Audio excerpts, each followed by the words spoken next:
Fala, meus filhotes, tudo bem? Hoje a gente está começando a nossa quarentena com essa aula. Nós vamos para a segunda parte de dinâmica. Então fica ligado que depois da vinheta tu vais aprender física sem trauma.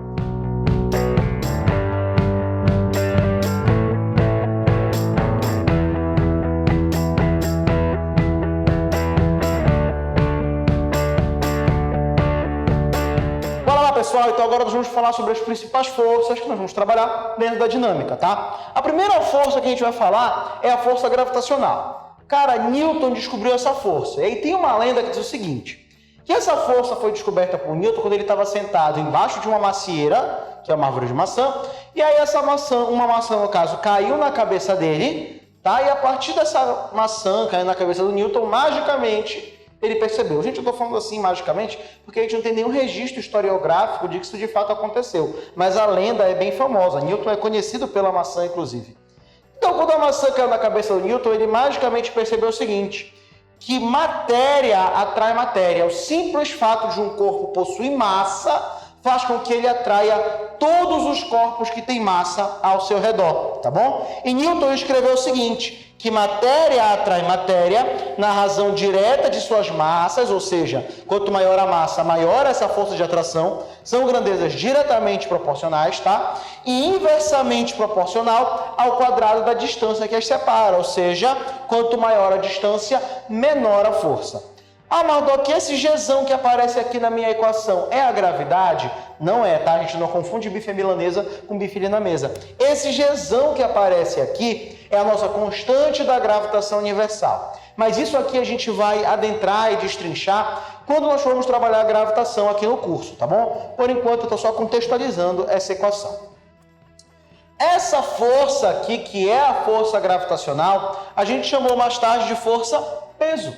Força-peso que tu conhece, que tu já trabalhou, que tu calcula, mg, pois é, essa aqui é a força-peso, a força gravitacional. Como a gente viu, no caso, vamos ver agora, esse pedaço aqui da minha equação, Gzão emissão sobre d ao quadrado, a gente descobriu que era justamente o campo gravitacional do planeta, nesse caso da Terra. Então a gente passou a escrever que o peso é a massa desse corpinho menor vezes a gravidade, o campo gravitacional do corpo maior, no caso do planeta, tá bom? Então a gente tem aqui, não te esquece, peso é massa vezes a gravidade.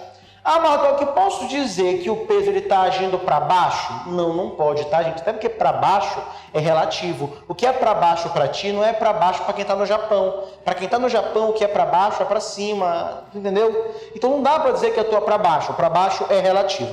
O que a gente pode dizer é que o peso atua para o chão, mas mesmo assim não é tão legal. O correto mesmo é a gente dizer que o peso ele atua no centro de massa dos corpos.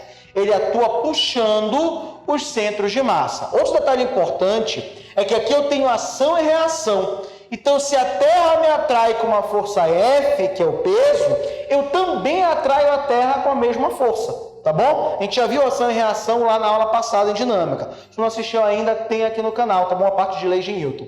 Então aqui eu tenho que as forças têm mesma intensidade, mesma direção, mesma natureza, sentidos opostos, e estão atuando em corpos diferentes, beleza? Essa aqui é a nossa força gravitacional, é a força-peso. Não te esquece também que massa tem que estar em quilograma e gravidade tem que estar em metro por segundo ao quadrado. Então agora que a gente já viu a força gravitacional, bora ver a força normal de compressão. E cara, sabe o que é mais legal? Todo mundo chama, inclusive eu, todo mundo chama essa força de normal, força normal. Só que normal não é o nome dela. Normal é um adjetivo. Normal, para física, é qualquer coisa que forme 90 graus, qualquer coisa que seja perpendicular. Eu posso dizer, por exemplo, que o teto ele é normal à parede que está aqui na minha frente, que o chão é normal à parede, porque entre eles eu tenho um ângulo de 90 graus. Fechou? Então, tudo que eu falar que é normal é porque forma 90 graus. Não te esquece disso. Então, como eu ia dizendo, a minha força normal ela é uma força normal de compressão. Ela aparece sempre que um corpo comprime o outro, tá? E ela é normal porque sempre forma 90 graus com a superfície que é comprimida. Veja, se eu pegar uma caixa bem aqui e colocá-la no chão,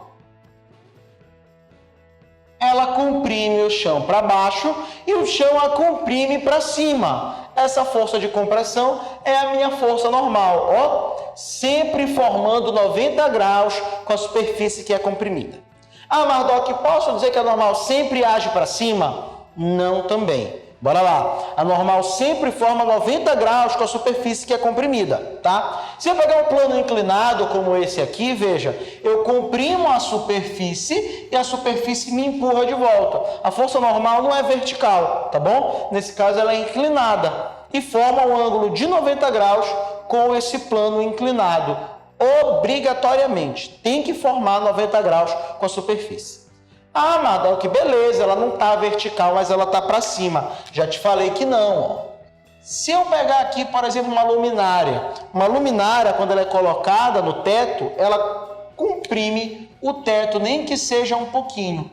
Ah, Mardoc, mas se comprime só um pouquinho, tem normal? Tem, gente. Se dois corpos sólidos se encostarem, isso aí configura uma compressão. Então eu tenho uma normal. Mesmo que esteja encostando só um pouquinho, a força vai ser pequena, mas vai ter força normal. Nesse caso aqui, a normal ela vai estar formando 90 graus com a superfície que é comprimida. Então ela vai estar aqui agindo nesse caso para baixo.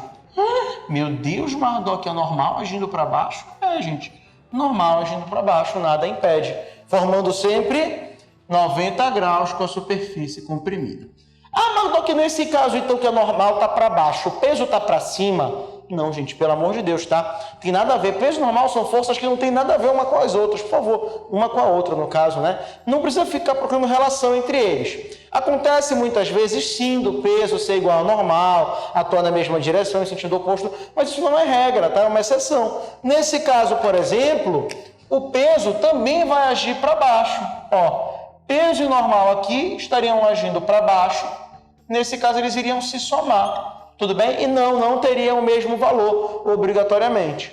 Outro caso é aqui do plano inclinado, que eu desenhei antes, inclusive. Veja, o peso aqui está na vertical, né? Apontando para o chão, como eu tinha te dito antes, para o centro da Terra. E a minha normal ali está inclinada, então não tem que estar na mesma direção, tá bom? A partir de hoje, entenda que às vezes tem sim relação peso e normal, mas isso não é regra, tá? Isso é exceção. São forças que em si não tem nada a ver uma com a outra, tá bom? Vamos falar agora da força de tração. Cara, a força de tração é uma força que vai aparecer em fios, cordas, correntes, tá? Só que ela só aparece quando o fio está esticado, quando a corda está esticada. Mas não confunda as coisas, tá? Apesar dessa corda estar esticada, eu ter força de tração, a tração não age na corda. A tração ela age nos pontos fixos. A corda só serve de caminho para essa força. Veja, aqui eu tenho o seu João. O seu João vai puxar uma corda aqui que está presa na parede. A força que o seu João faz ao puxar não está na corda. A força que o seu João faz ao puxar está na parede. E toda ação tem uma reação. O seu João puxa a parede e a parede puxa o seu João. Então, a força de tração, a gente vai desenhar ela sempre agindo num ponto fixo em direção para a corda, tá bom? Mas ela não está agindo na corda, ela está agindo exatamente nos pontos fixos. Ó, a tração, assim como a força normal, elas não possuem fórmula, não possuem equação. Agora, mas não tem fórmula, como é que eu calculo? Ó, em geral, você vai desenhar as forças da questão, você vai escrever a sua segunda lei de Newton, força resultante é massa vezes aceleração, e vai ver, quem está para o mesmo lado soma, quem está para lados opostos subtrai, se estiver formando 90 graus usa Pitágoras, e aí a partir disso você vai conseguir achar valor para normal e para tração quando for pedido, tá? Mas não tem equação pronta, nem para normal, nem para tração, fechou? Ainda falando de tração aqui, eu preciso falar com você sobre as roldanas, sobre as polias. E aí nós temos dois tipos de roldanas, as roldanas fixas e as roldanas móveis. As roldanas fixas, como o próprio nome sugere, né, são ligadas a pontos fixos. Nesse caso eu coloquei aqui o teto, tá bom? Tá aqui a minha polia fixa, não vai sair daí, né? O máximo que ela vai fazer é girar. E preso, passando uma corda por essa polia, eu tenho aqui um corpo que eu quero carregar. Esse corpo, eu vou dizer que ele faz para baixo uma força de carga, tá? Se eu quiser levantar esse corpo, então eu preciso fazer no mínimo uma força F igual a força de carga. Ah, Mardoc, a minha polia, a minha rodona, ela vai me ajudar a levantar esse corpo? Gente, a polia fixa, ela pode até te ajudar, mas não confunde te ajudar com diminuir o esforço. Quando a gente fala de esforço na física, a gente está falando de quantidade de força para fazer alguma coisa, tá bom? A minha polia fixa, ela não diminui o meu esforço, ela não diminui a quantidade de força que eu tenho que fazer para mover um sistema, para desequilibrar, digamos assim, o sistema, tá? A minha polia fixa, a única função dela é redirecionar a minha força. O que é redirecionar a minha força? É pegar essa força, por exemplo, que está na diagonal e trazer para a vertical. Essa caixa aqui, essa força de carga, eu só conseguiria levantá-la se eu fizesse uma força vertical. Entretanto, usando a polia, usando a minha rodana, eu consigo fazer uma força na diagonal, uma força na horizontal, para levantar esse corpo. Outra pergunta que tu pode me fazer, Mardoc, essa força de carga aqui não seria a força-peso? Gente, nesse caso seria. Para eu levantar esse corpinho aqui na vertical, a força que eu tenho que vencer seria a força-peso dele. Mardoc, então por que tu não colocou força-peso? Porque nem sempre, meus amores, numa questão, eu vou querer levantar um corpo na vertical. Se eu quiser levantar na vertical, beleza. A força que eu tenho que vencer é a força-peso. Mas se eu quiser arrastar um corpo, por exemplo, na horizontal, se eu quiser arrastar um corpo na horizontal, a força que eu vou ter que vencer, em geral, é a força de atrito. Então, quem faz o papel de carga seria o atrito. Então, eu não coloquei peso aqui para não ficar nada muito específico, para ficar uma coisa bem geral, bem legal, tá bom? Então, de novo, a minha polia fixa não diminui o esforço que eu tenho que fazer, ela apenas redireciona a minha força. De modo que se eu quiser levantar essa carga, a força que eu tenho que fazer é igual à carga, exatamente igual, tá bom?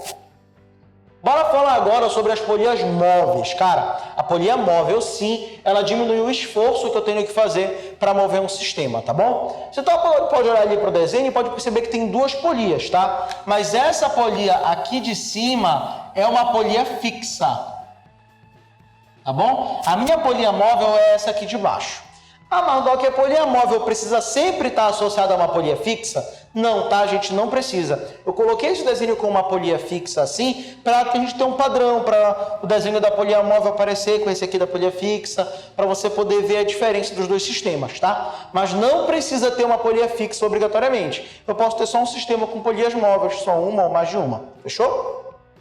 Então, olha lá. Eu tenho aqui o mesmo corpo, tá? Que é uma certa carga. Eu vou chamar agora, para isso aqui ficar mais arrumadinho, essa carga de C, tá? Então, essa força que eu tenho que fazer, força de carga, é a força C.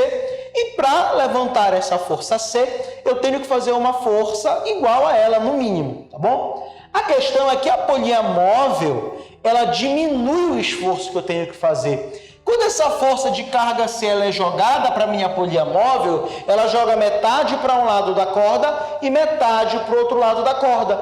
Então, para cá, para esse lado, vem C sobre 2, para o outro lado, vem C sobre 2. Quando eu quiser, então, levantar essa carguinha, a força que eu preciso fazer é uma força tal que a força F é C sobre 2, é metade, tudo bem? Mas veja só, se eu colocar mais de uma polia móvel, o que vai acontecer com essa força? Ela vai diminuir ainda mais, e sempre na metade. Se eu tiver uma polia só, fica C sobre 2. Se eu tiver duas polias, vai ficar C sobre 4. Se eu tiver 3 polias, vai ficar C sobre 8, e assim sucessivamente. Então, daí, a gente pode tirar uma regra geral. A gente pode dizer que a força que eu tenho que fazer em um sistema de polias móveis é igual à carga, que é a força que eu quero vencer, né? Dividido por 2 elevado a N. Detalhe, esse N é o número de polias móveis. As polias fixas não entram na conta. Fechou essa ideia, meus amores? Copia aqui, essa é a primeira parte da aula. E agora nós vamos falar sobre força elástica primeiro, depois a força de atrito e a força de arrasto. Fechou? Vamos lá. Vamos lá, meus amores, para a gente finalizar a aula de hoje, a gente vai falar sobre essas últimas 3 forças aqui. Força elástica, força de atrito e força de arrasto. E eu quero toda a tua atenção especial para essa força aqui, a força de atrito.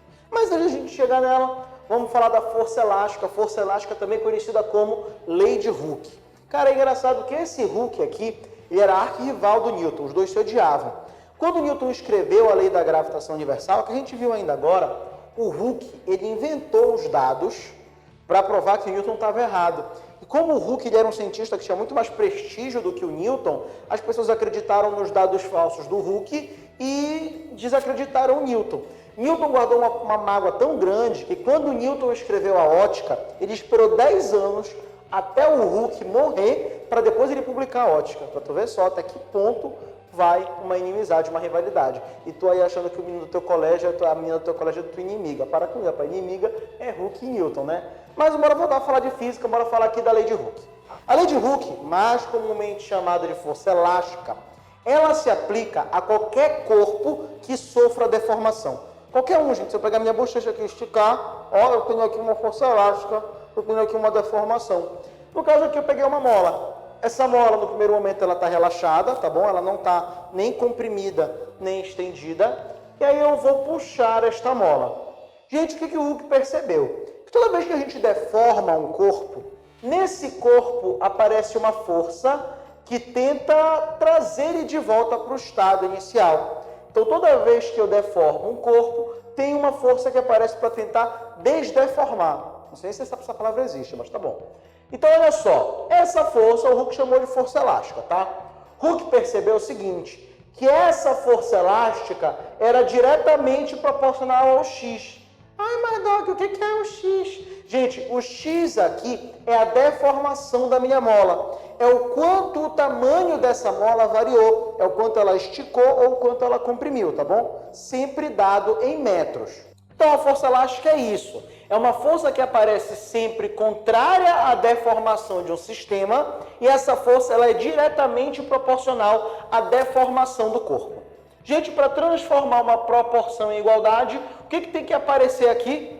Uma constante de proporcionalidade. Sendo assim, a nossa equação vai ficar que a força elástica é a constante de proporcionalidade, que eu chamei de K, e a deformação, que é X. Só que esse K aqui, o Hooke chamou de constante de elasticidade da mola, ou do corpo que eu estiver trabalhando. Lembrando que eu usei uma mola, né? Mas podia ser um estilingue, podia ser uma cama elástica, qualquer corpo que se deforme, tá bom? Então, de novo, o K é a nossa constante de elasticidade. E essa constante de elasticidade basicamente me mostra quão duro é esse corpo, o quão difícil é deformar esse corpo. Um corpo que tem uma constante elástica maior é mais duro, é mais difícil de deformar. Então, bora lá, perguntinha rápida para ti. Quem tem a constante elástica maior?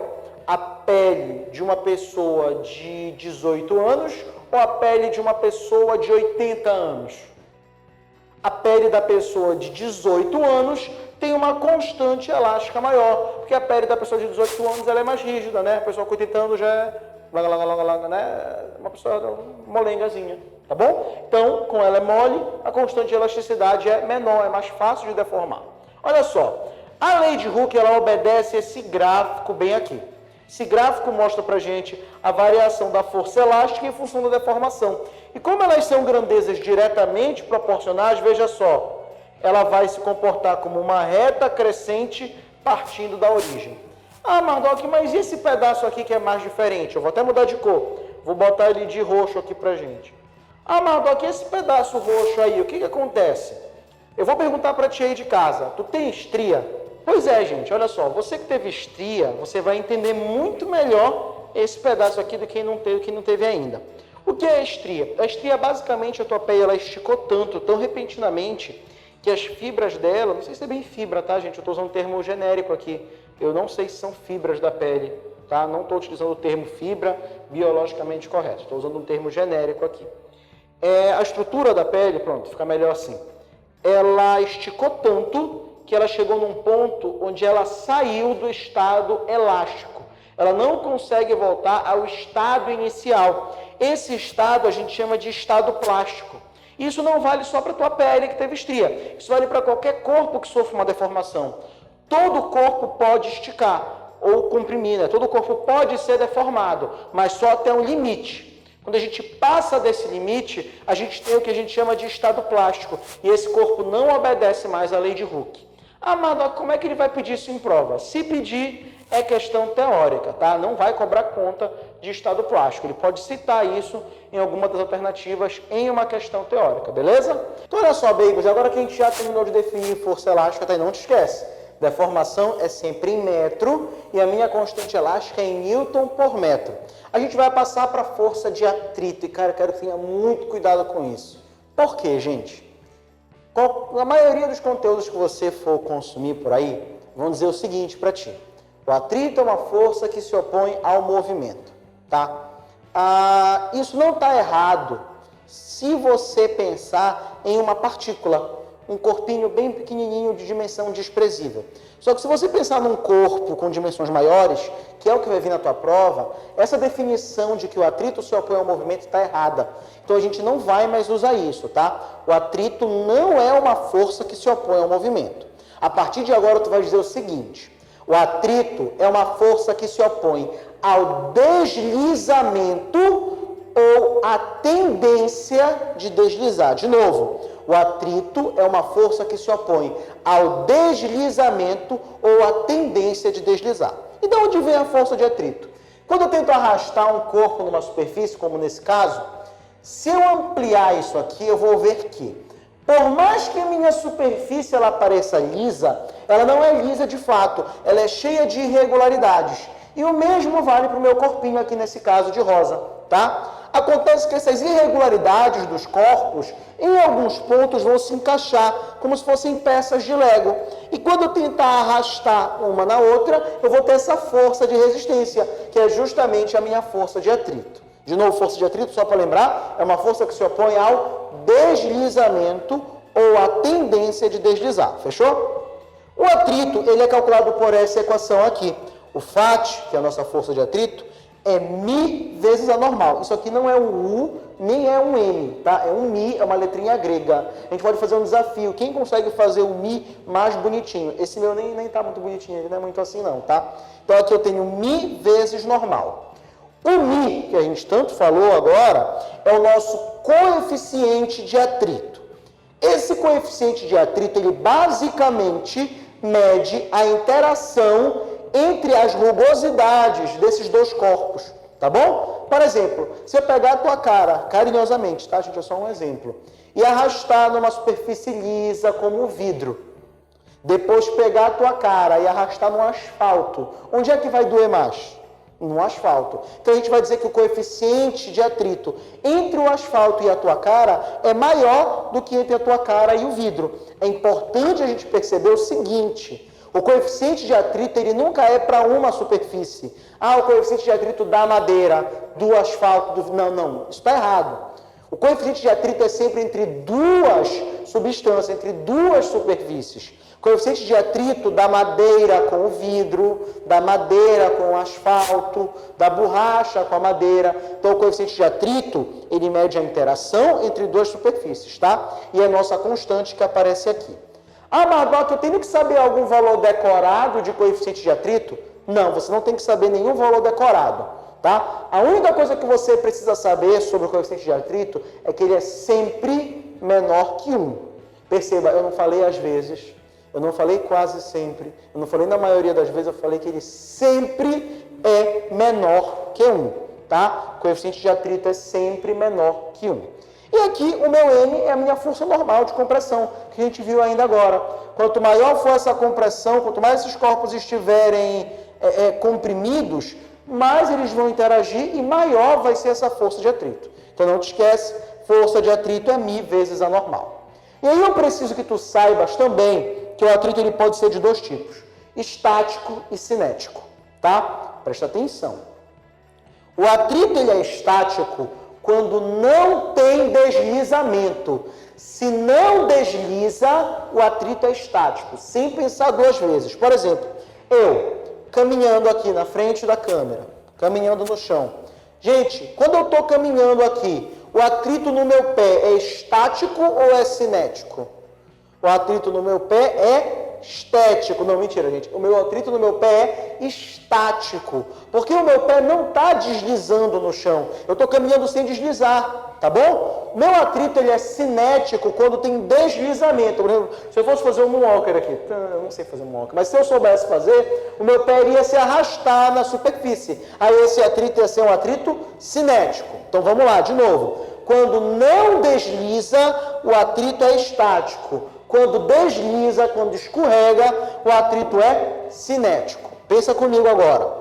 A roda de um carro, o pneu de um carro, em condições normais, o meu atrito é estático ou é cinético?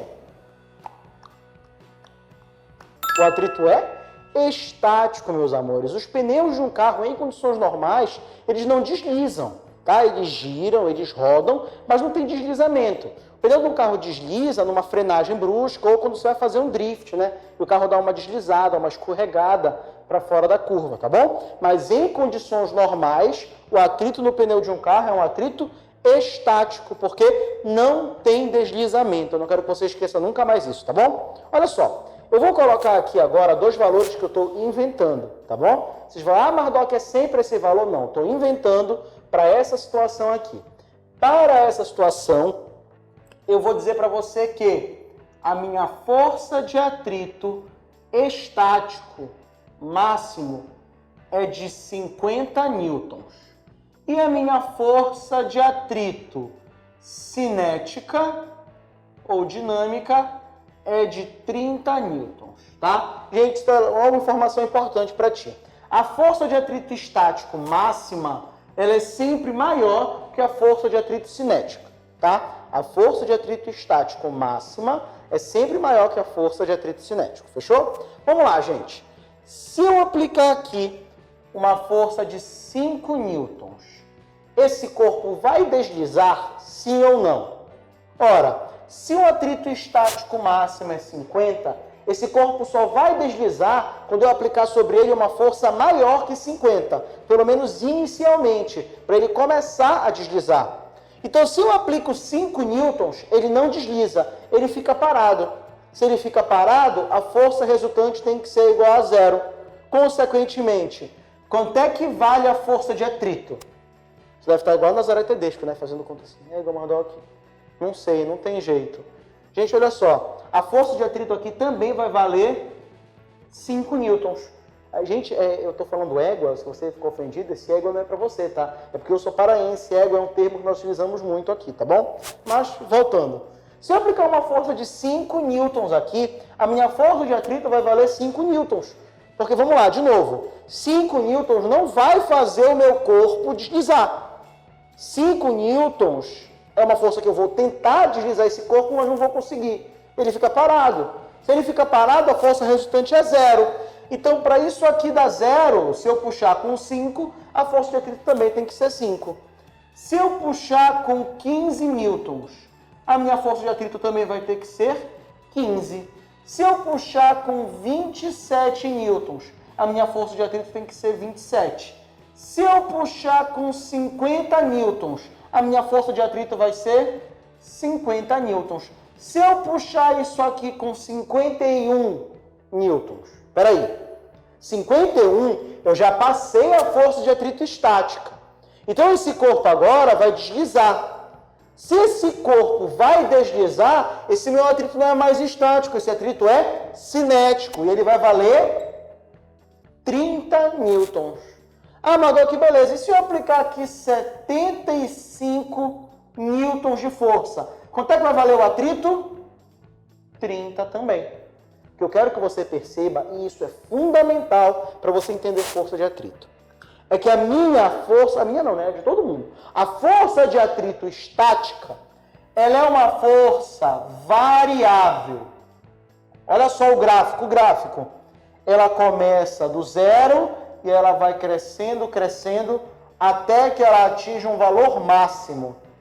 Depois disso, a minha força de atrito cinética, no caso, é uma força que é constante.